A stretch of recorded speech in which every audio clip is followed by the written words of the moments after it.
اور بارش کے وقت دعا بھی پڑھی، کون سی؟ اللہم صیبا نافعا، ٹھیک.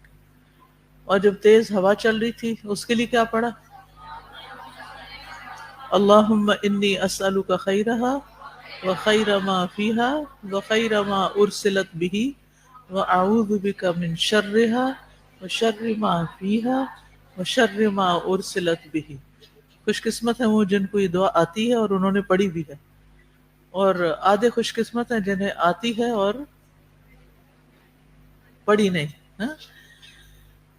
نبی صلی اللہ علیہ وسلم جب بادل دیکھتے تھے تو آپ پہ گھبراہٹ طاری ہوتی تھی کہ پچھلی قومیں بادل کے عذاب سے بھی یعنی تباہ ہوئیں، تو آپ دعا پڑھتے تھے.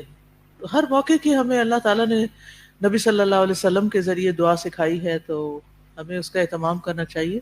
لہٰذا جو لوگ ابھی تک ان خوش قسمت لوگوں کی صف میں شامل نہیں ہوئے، ان سے بھی میری درخواست ہے کہ وہ ان دعاؤں کو یاد کر لیں. ٹھیک ہے.